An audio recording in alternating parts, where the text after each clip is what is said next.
السلام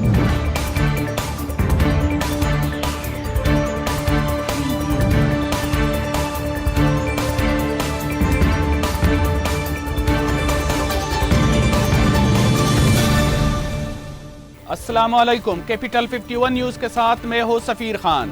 سب سے پہلے ہیڈ لائنز۔ بیرون ملک مقیم پاکستانیوں سے گہرا تعلق ہے، وزیر اعظم عمران خان کا روشن اپنا گھر پروگرام کے تقریب سے خطاب۔ اوورسیز پاکستانی ہمارا سب سے بڑا اثاثہ ہے، بدقسمتی سے ہم نے اس اثاثے کا فائدہ نہیں اٹھایا۔ سرمایہ کاری میں سب سے زیادہ رکاوٹ کرپشن ہے، سسٹم میں بہتری لا کر سرمایہ کاروں کو تحفظ فراہم کرنے کی کوشش کریں گے۔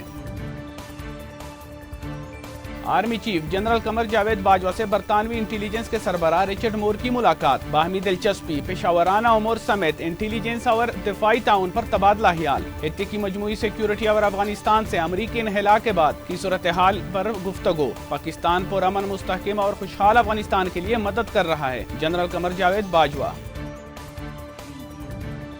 وزیر اعظم عمران خان کا شہباز شریف کو خط، الیکشن کمیشن ممبران کی خالی اسامیوں کے بارے میں آگاہ کیا۔ خط میں الیکشن کمیشن میں پنجاب اور خیبر پختونخوا ممبران کے لیے تین نام تجویز۔ ممبران کے ناموں پر اپوزیشن کے جواب کے بعد تعیناتی ہو سکے گی۔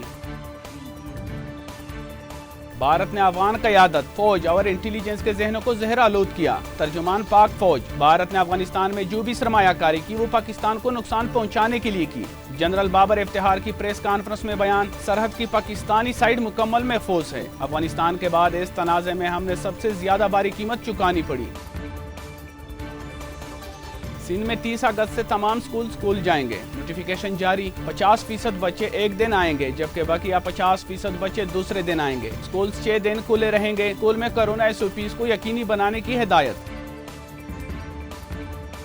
معروف اسکالر اور سماجی کارکن روبینہ سہگل انتقال کر گئی۔ روبینہ سہگل نے انگریزی اور اردو میں مختلف تصانیف اور مقالے لکھے۔ وہ وومن ایکشن فورم کی سینئر ممبر بھی تھی۔ روبینہ سہگل نے خواتین کے حقوق کے لیے چلنے والی تحریکوں میں کلیدی کردار ادا کیا۔ روبینہ سہگل کینسر کے عارضے میں مبتلا تھی۔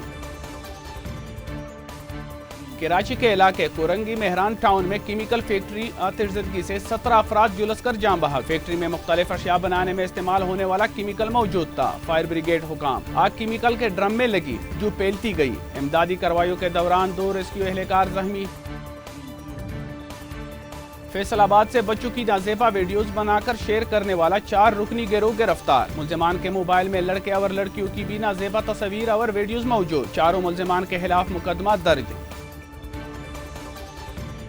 ایتھوپیا میں نسلی فسادات، 200 سے زائد افراد ہلاک۔ باغی تنظیم OLA نے گدا کریمو کے مغربی علاقے میں فائرنگ کر کے 150 افراد کو قتل کیا۔ انسانی حقوق کمیشن برائے ایتھوپیا کی رپورٹ، مقامی افراد کی نسلی بنیاد پر انتقامی حملے میں 90 سے زائد افراد ہلاک۔ PCB کو گورننگ بورڈ میں نامزدگیوں کا نوٹیفیکیشن موصول۔ سابق کپتان رمیز راجہ کو نیا رکن بنایا گیا۔ الیکشن کمشنر جسٹس ریٹائرڈ عظمت سعید چیئرمین PCB کے الیکشن کا اعلان کریں گے۔ چیئرمین PCB کے انتخاب کے لیے گورننگ بورڈ کا خصوصی اجلاس بلایا جائے گا۔ مزید خبروں اور اپڈیٹس کے لیے دیکھتے رہیے کیپٹل 51 نیوز۔